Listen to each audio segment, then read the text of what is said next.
Ako'y naglilinis dito at kasama ko tong patunggoy ko. May nakita ako dito. Yan dalawa. Yan.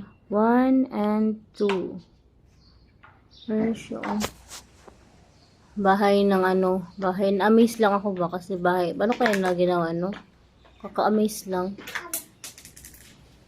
Ang ganda. Bahay lang. Tapos may butas siya sa ilalim. Sana yun?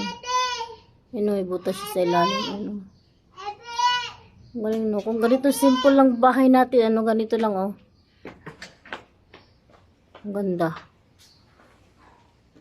Walang mga kulit-kulit Ganda. Kasi may namatay na yung ibon namin dito. Tapos nilabas na ni Madam Damin yung lagayan ng ibon. Wala na siya dito, patay na kasi. No nile.